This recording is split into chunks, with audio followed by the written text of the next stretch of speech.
Aí, professor, eu não assisti, acho que uma ou duas aulas dessa sua, três, eu não lembro quantas foi. Tava sem internet, eu não tinha pago a internet aqui de casa. Tu Aí consegue eu não tava. acessar, tu consegue Hã? acessar as aulas todas pelo link que está lá no AVA. Também consegue acessar pelo canal do YouTube, elas estão disponíveis também. Tá bom.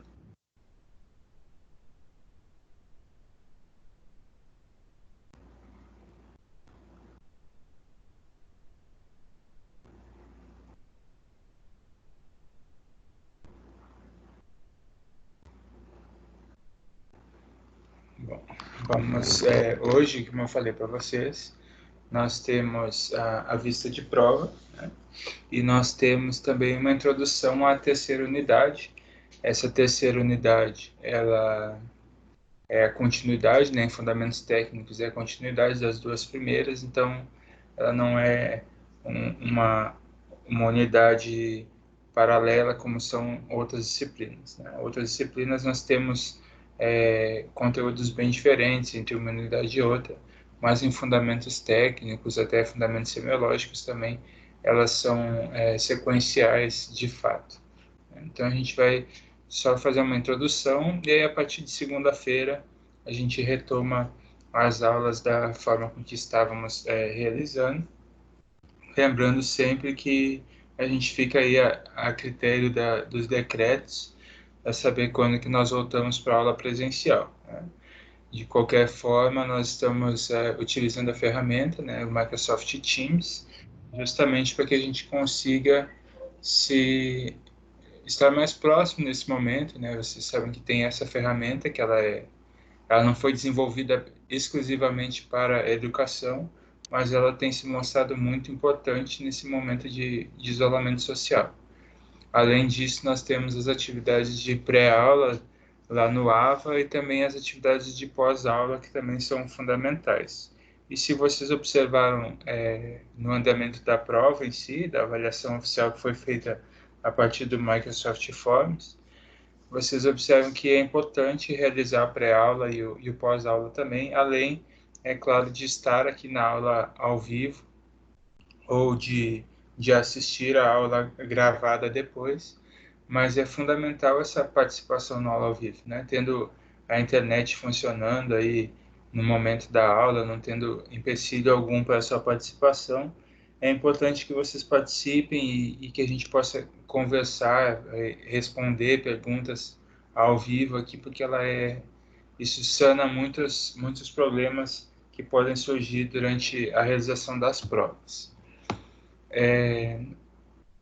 Nos slides, né, nós temos a vista de prova, esse é o link das aulas, é o mesmo link que vocês estão acompanhando desde o início. Com relação à prova, né, aí vocês podem observar quantos responderam a prova, foi um total de 18 pessoas, né, respondendo a prova, e dessas 18 pessoas responderam a prova, nós tivemos um número de a nossa prova valendo 1.000 pontos, nós temos uma pontuação média aí de 755,6 pontos, e isso é uma nota acima da média, né? Então, a turma em si, ela, em linhas gerais, teve uma nota acima da média. Então, de pronto, eu já parabenizo vocês pela, pela situação que nós estamos vivenciando, que vocês têm conseguido acompanhar na medida do possível, as atividades de ensino e aprendizagem, né? Então, a gente vai agora acompanhar questão por questão, iniciando nessa questão ali o número 13, porque as duas primeiras perguntas elas são relacionadas ao nome de vocês e ao número de matrícula ou registro acadêmico, né?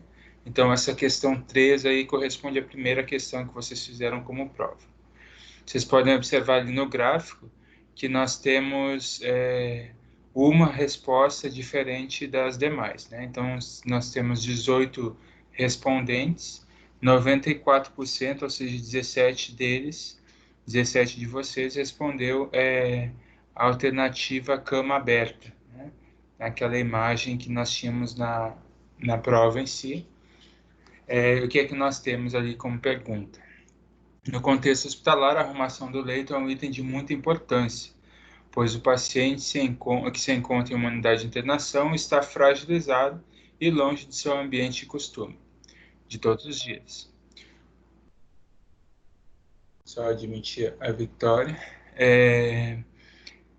Portanto, é nosso papel proporcionar um maior bem-estar do paciente e seus familiares. O leito pode ser arrumado para receber um paciente que dará entrada em determinado serviço, ou pode ser trocado quando o paciente já se encontra internado. Dentro desse contexto, temos determinados tipos de cama, né? Determinadas formas que a gente pode arrumar esse leito do paciente. Isto é, arrumação, de acordo com o procedimento a que esse paciente se submeterá, ou simplesmente para recebê-lo. Observe a figura abaixo, né? A figura não está sendo mostrada nesse momento, mas vocês devem lembrar de como era a figura nessa questão em si, e aí ela correspondia à cama aberta. Né? Depois eu posso buscar a figura em si para que vocês possam observar. Em geral ali, como vocês podem observar, uma pessoa apenas marcou cama aberta com doente acamado, e aí quando a cama aberta com doente acamado, aparece na imagem o paciente. E na imagem não aparecia o paciente em si, somente a cama aberta. Conforto, nada mais do que bem-estar físico e mental, um estado em que o indivíduo está isento de qualquer tipo de ansiedade, dor ou inquietação. Esse pode ser de 3 tipos, né? O conforto espiritual, conforto físico e conforto psicológico. São medidas que auxiliam na redução do desconforto físico, exceto, né? E aí nós tínhamos nessa questão a parte de permitir que o paciente utilizasse as roupas de sua preferência, sem necessidade de trocá-las, né? E aí, como vocês podem observar, que é importante, lá no nosso livro didático também, ele traz essa fundamentação importante de que o paciente precisa estar sempre com as roupas limpas, né? Com a troca de roupa, ela precisa ser feita com frequência. Né? E a alternativa, que era a alternativa correta, ou seja, o exceto ali, né?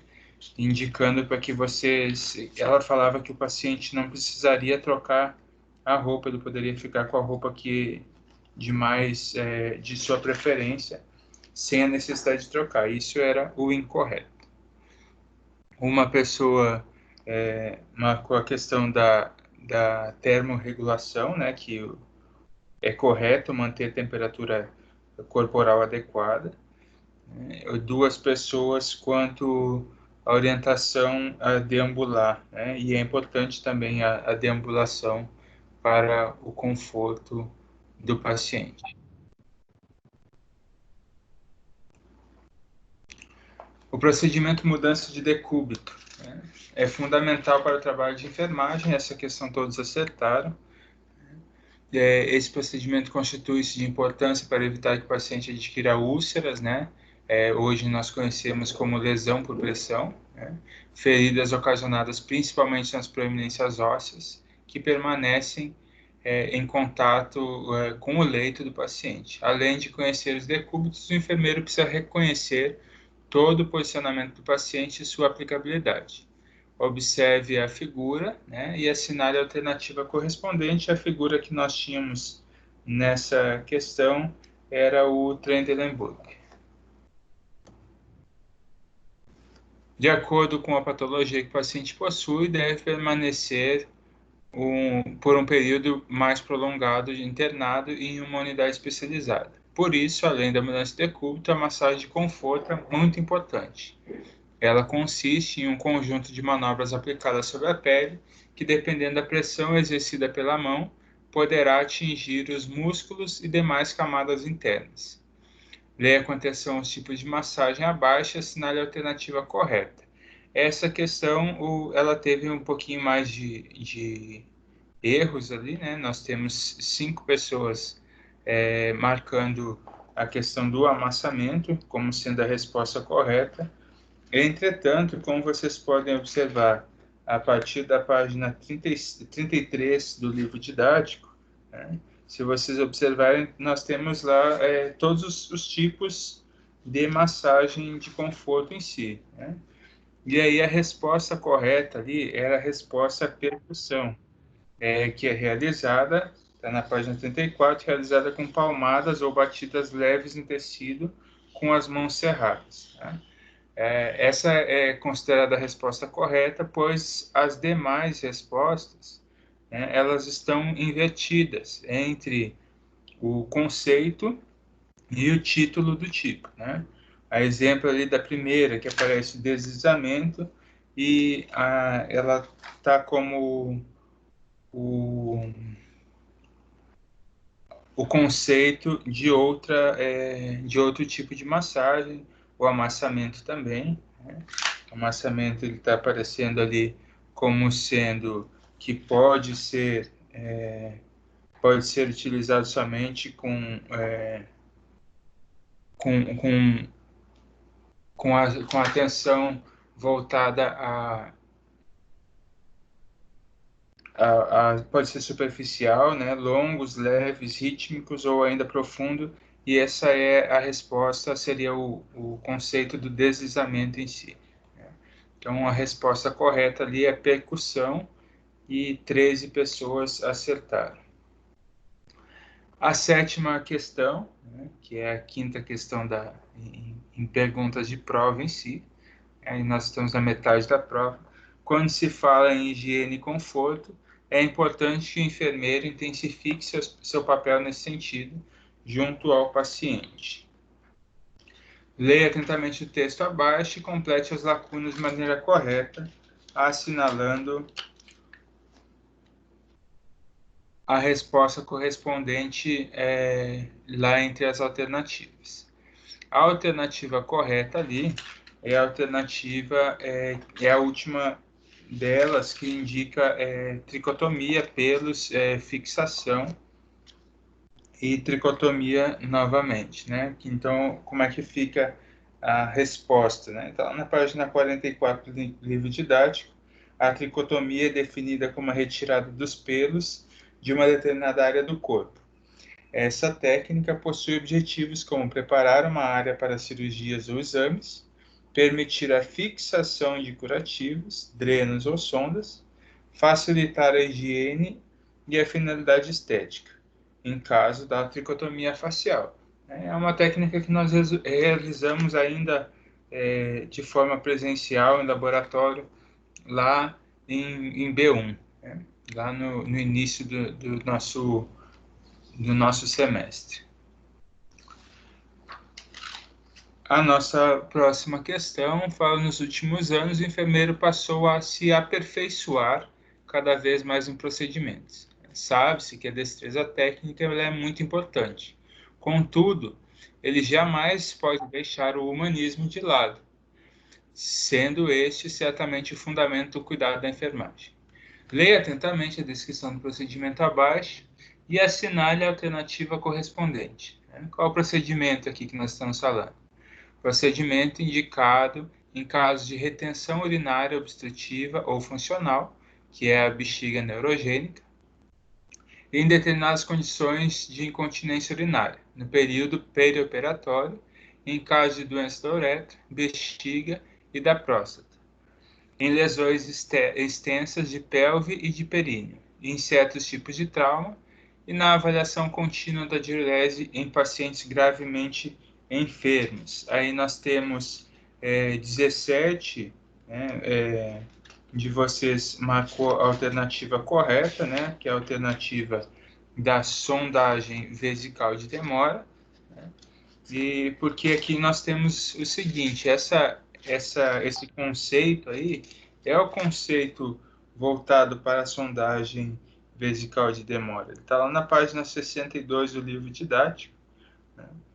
E a pessoa que marcou ali sondagem vesical de alívio, né, não se atentou, porque a finalidade da sondagem vesical de alívio é eliminar a urina residual, né, prevenir infecção urinária e lesões, cálculos vesicais e minimizar o processo normal, né? Mimetizar o processo normal de micção, tá?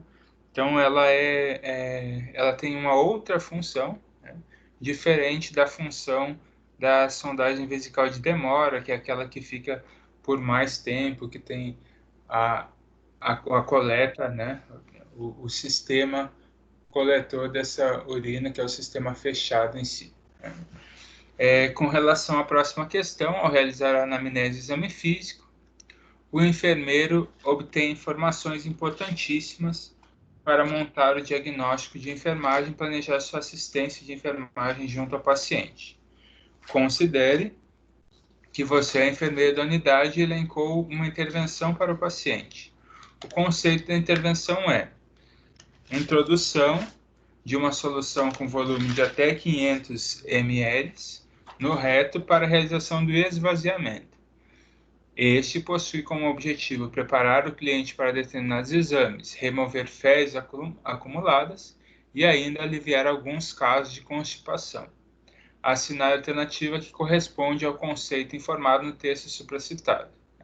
Então, o texto supracitado, que é o texto citado logo acima, ele está relacionado ao flitionema, né? E o flitionema está descrito dessa mesma forma lá na página 71 do livro didático, né?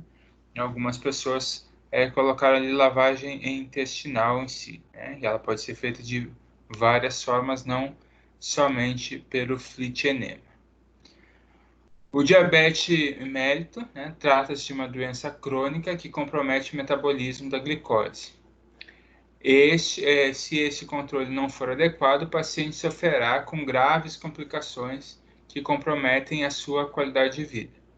Por isso, a monitoração da glicemia é essencial, pois avaliações e resultados estão sempre interferindo na terapêutica que foi estabelecida, realizando os ajustes necessários nas doses de insulina, dieta e atividades físicas. O teste de glicemia capilar trata-se de uma coleta de pequena quantidade de sangue para verificar o nível de glicose nos vasos capilares, por meio de um glicosímetro. No momento da glicemia capilar, com o auxílio do glicosímetro, o profissional, ao realizar o procedimento, deve reconhecer diversas questões, inclusive que, né? E aí, essa questão, nós tivemos várias respostas, né? Então, a gente precisa se atentar um pouquinho a ela. Essa questão, ela nos traz a informação relacionada à glicemia capilar, tá? E aí, qual é a resposta certa? A resposta certa é que nós temos que atentar ao armazenamento daquelas tiras reagentes, tá? E isso é muito comum, que as pessoas, né, o pessoal de enfermagem em si, quando ele faz a coleta, né, dessa glicemia capilar, muitas das vezes nós tentamos realizar a coleta e essa coleta ela não se dá de forma eficiente porque as tiras não foram de fato armazenadas, né? Elas vêm dentro de um frasco que ele é hermeticamente fechado, né?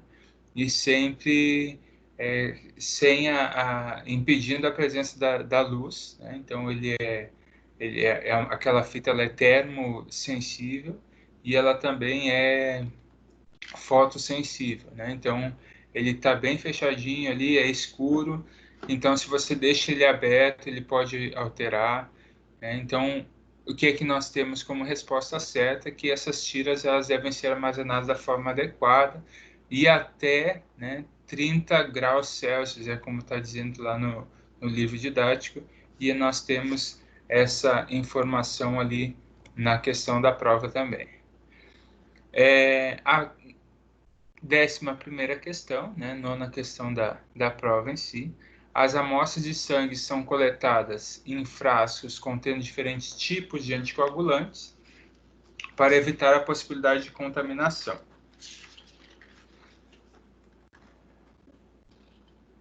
com aditivos de um tubo de coleta para o outro, é recomendada uma ordem de coleta que deve ser seguida. A correta sequência da coleta de sangue em tubos de plástico é...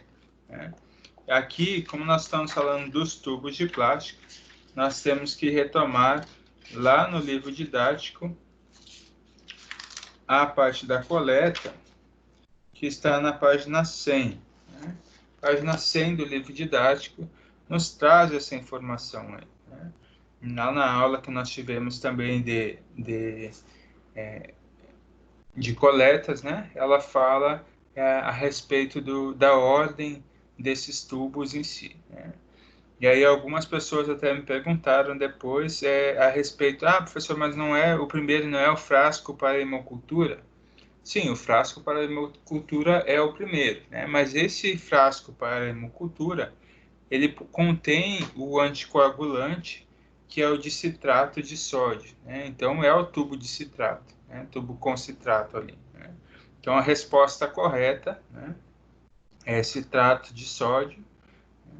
E aí depois nós temos com heparina, EDTA e o fluoreto, né, EDTA, que é a primeira resposta que está aparecendo ali. Né? Se nós utilizarmos primeiro o fluoreto é o último, aí ele vai afetar os demais, que foi aquela questão que está marcando em verde ali, né? E também a questão da hemocultura, que é o mesmo do citrato, então não tem como utilizar ele e depois ele mesmo. Né? Então, a ordem correta é essa que está marcada em azul ali, a maioria acertou. Com relação ao escarro, né, é a última questão da prova em si, o escarro trata-se de uma secreção que ajuda a proteger o trato respiratório contra infecções. E ao ser expelido, transporta junto saliva, secreções e bactérias. Algumas amostras são coletadas e cultivadas a fim de identificar algum tipo de patógeno. Existem alguns métodos para a coleta. Vale lembrar que uma boa amostra de escarro é a que provém da árvore brônquica, obtida após esforço de tosse, e a que não se obtém da faringe por aspiração de secreções nasais. Tampouco as que contêm somente saliva. O aspecto ideal da amostra é muco purulento. Amostras liquefeitas com resíduos de alimentos, aspecto de saliva ou sanguinolentas, interferem na sensibilidade e, consequentemente, no resultado dos testes. No entanto, amostras com um aspecto diferente ideal também devem ser encaminhadas ao laboratório para análise. Qual o método mais comum a ser utilizado para a coleta desse tipo de secreção? O método mais comum, como nós estamos falando ali de exame, está falando de escarro, então não há como ser diferente da expectoração, que é justamente a técnica que nós descrevemos lá durante a aula correspondente. Teve uma pessoa ali que marcou hemograma, hemograma é uma coleta de sangue em si e não um exame de escarro ou expectoração. Professor, Diga. tem uma aluna que não está conseguindo entrar na aula. Não tem ninguém no lobby de entrada. Ela tá aparecendo para ela, para alguém aceitar ela, mas aqui não aparece. Não, ela não tá na aula. Ela deve estar entrando em outra aula. Peça para ela entrar no link que tá lá no grupo do WhatsApp. Tá. É o mesmo link da aula passada.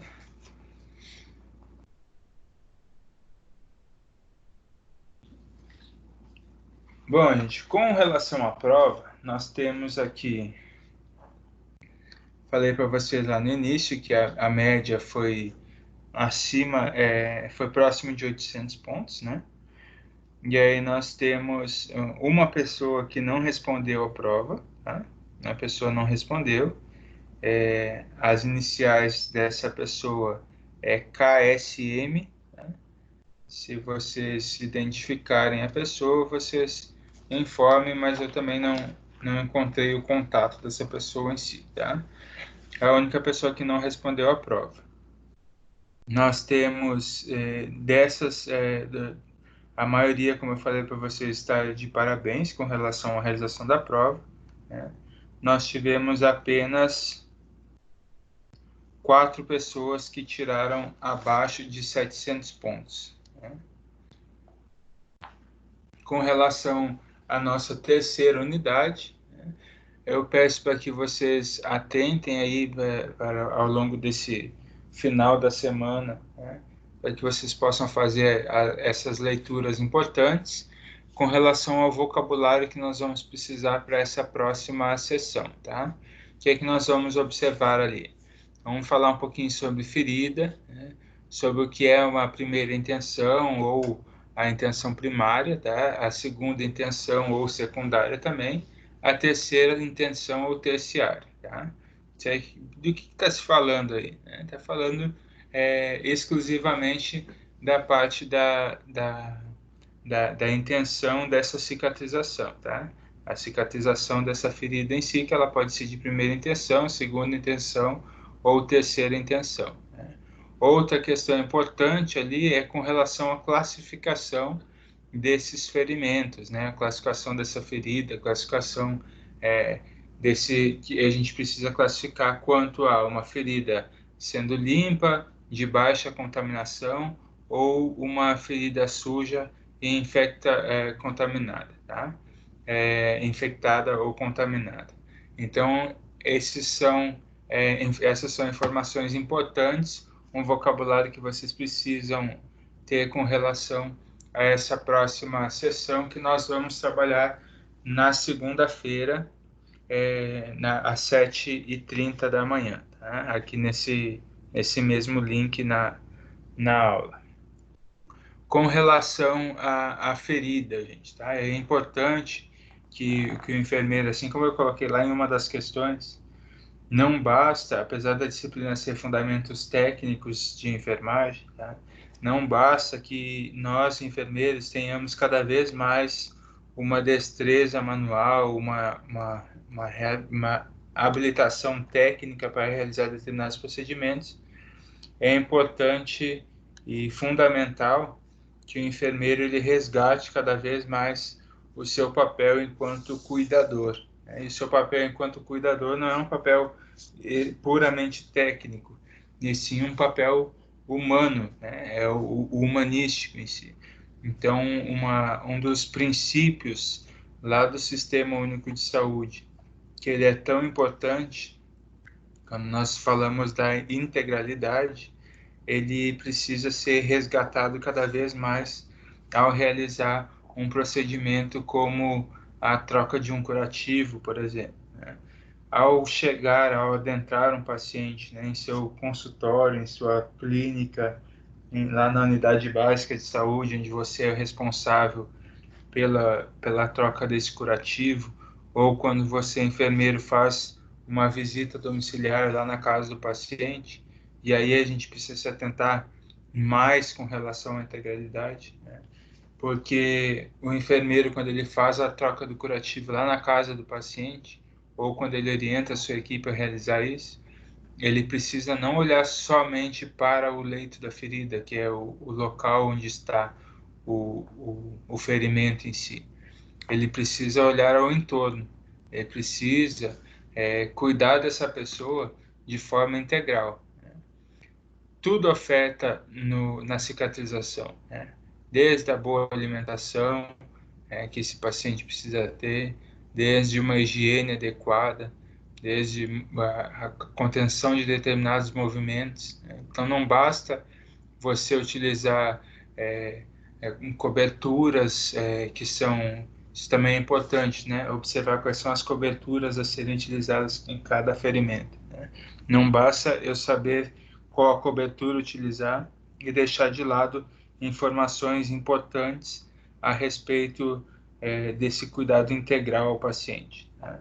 Então eu peço que vocês aproveitem agora esse resto da semana para dar uma lida sobre isso, façam a pré-aula da sessão 3.1, já iniciem logo a atividade diagnóstica, façam a leitura da sessão do livro didático, para que a gente possa, na próxima aula, aí conversar bastante a respeito disso, que é a sessão 3.1, que fala sobre os curativos, né?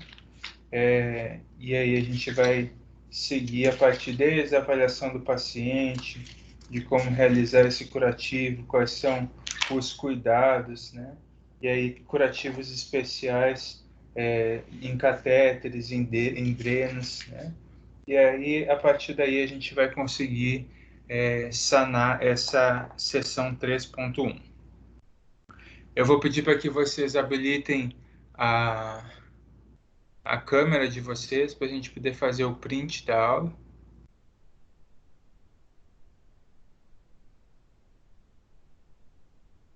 Habilitem a câmera de vocês. Né?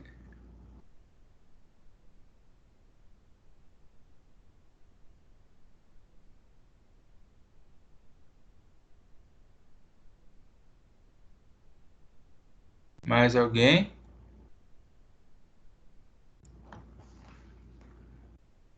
Habilitar a minha aqui também. Vamos lá, vou fazer o print neste momento.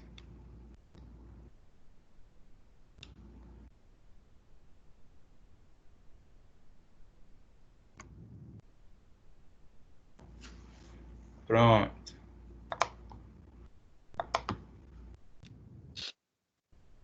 O pessoal tá dormindo. Deixou a aula ligada. Deixou a aula ligada e foram dormir, é? Não façam isso. Gente, alguma dúvida com relação à prova? Não. Professor, Diga. lá no portal aparece 3.000